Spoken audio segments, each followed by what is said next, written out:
Pada musim penghujan, kelembapan udara pun semakin meningkat. Sejalan dengan itu pula, peningkatan pertumbuhan sendawa atau jamur semakin meningkat pula.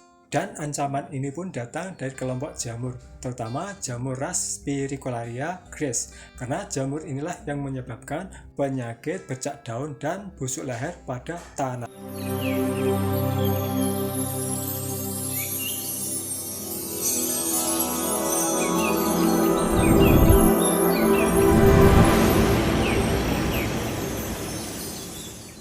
Assalamualaikum warahmatullahi wabarakatuh. Apa kabar sobat tani semua? Ketemu lagi dengan saya di Yotani Channel. Dan saya harap semoga kalian baik-baik saja, selalu diberi kesehatan, kelancaran rezeki, dan selalu dipermudahkan dalam segala hal oleh Tuhan Yang Maha Esa. Amin. Oke Sobat Tani, untuk jumpa kali ini kita akan membahas ini tentang pengendalian bagaimana cara mengendalikan penyakit ini bercak daun dan busuk leher pada tanaman padi. Sobat Tani, sebagai petani tentunya mengharapkan tanaman padinya bagus dan tumbuh dengan subur, juga hasil yang maksimal. Namun semua itu terkadang tidak sesuai dengan ekspektasi yang diharapkan, karena beberapa hal yang menyebabkan kegagalan dalam panen, seperti cuaca ekstrim, terkena banjir, hama, dan penyakit.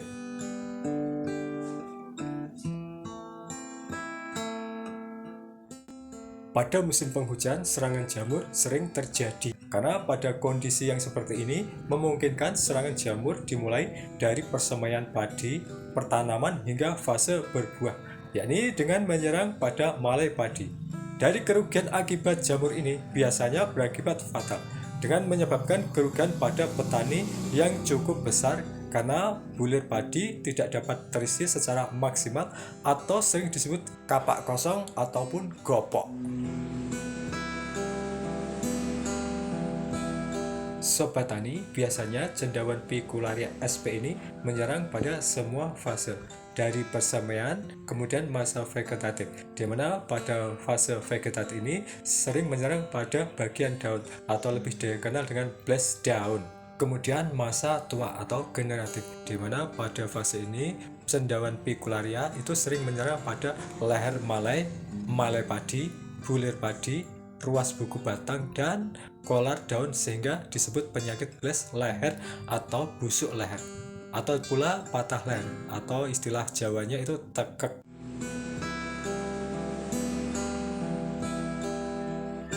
Nah, dari semua itu tentunya ada faktor-faktor pendukung yang mempengaruhi perkembangan penyakit blast, antara lain yaitu penggunaan pupuk kimia yang berlebihan, kondisi tanah, kelembapan pengairan, suhu, dan ketahanan varietas.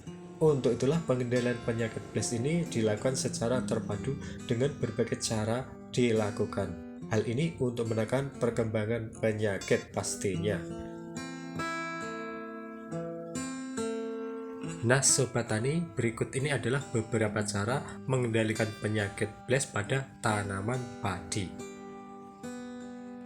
Nah, untuk yang pertama yaitu pencegahan. Di sini dalam pencegahan serangan busuk leher malai dengan menggunakan varietas tahan, tentunya sesuai dengan sebaran ras yang ada di daerah.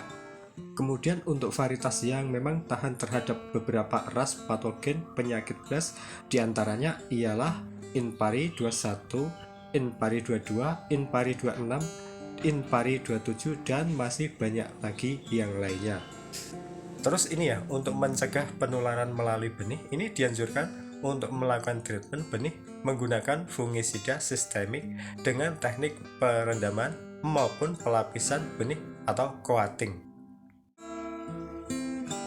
Kemudian yang kedua yaitu budidaya. Dalam hal ini berhubungan dengan sistem penanaman padi. Di sini dalam sistem penanam padi yang lebih bagus tentunya itu jajar legowo, karena dalam sistem jajar legowo maupun jarak tanam ini tidak terlalu rapat, juga membantu mengendalikan penyakit blast. Hal ini dikarenakan jarak tanam yang tidak terlalu rapat dapat mengurangi kelembapan di sekitar kanopi tanaman. Kemudian mengurangi terjadinya embun dan air gutasi serta mengurangi gesekan daun antara tanaman sebagai media penularan patogen. Sobat Tani, dalam penggunaan pupuk kimia yang berlebihan tentunya ini harus dihindarkan karena ini dapat menyebabkan daun menjadi lunak dan terkulai sehingga lebih rentan terhadap penyakit blast. Kemudian dalam hal ini dikarenakan unsur N mempengaruhi sel epidermis kulit daun ataupun batang dengan meningkatnya permeabilitas air dan menurunnya kadar unsur Si sehingga jamur lebih mudah melakukan penetrasi masuk ke dalam jaringan kulit. Kemudian yang ketiga yaitu pengendalian.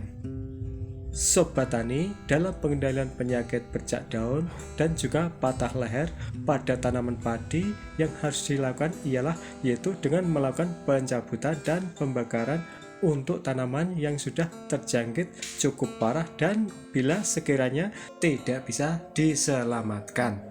Kemudian langkah berikutnya sebagai antisipasi maupun pengendali untuk tanaman padi ini tentunya harus dilakukan penyemprotan fungisida kimia dengan berbahan aktif pastinya. Dan di sini biasanya saya menggunakan Fusionic, Fungitop, Phantom 425 SC, Ektrasep dan Primadeco.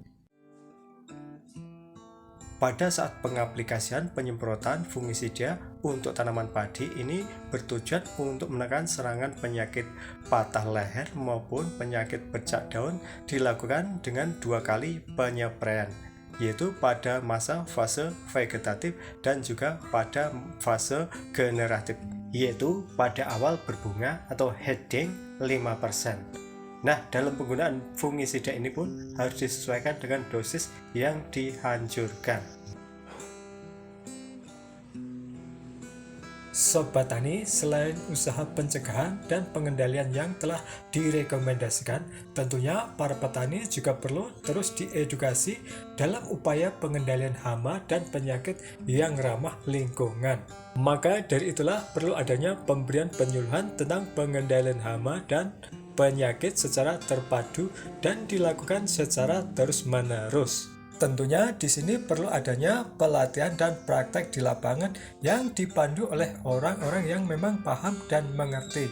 Dan perlu adanya suatu pembentukan gugus tugas pengawas yang memang ditugaskan untuk mengawasi hama dan penyakit endemik. Nah, begitulah kira-kira ya Sobat Tani, penjelasan sepengetahuan saya yang singkat ini tentang pengendalian hama, penyakit, bercak daun, dan busuk leher pada tanaman padi.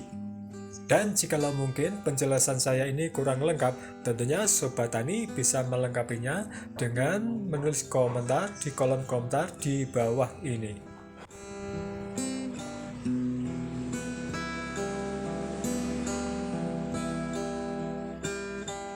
Sobat Tani, saya rasa kita cukupkan sampai di sini dulu perjumpaan kali ini ya. Mudah-mudahan apa yang saya sampaikan ini bisa membawa manfaat bagi Sobat Tani semua. Oke, sebelum saya undur diri, terima kasih sudah menonton video ini sampai akhir. Tetap semangat dan tetap terus berkarya. Akhir kata, wassalamualaikum warahmatullahi wabarakatuh.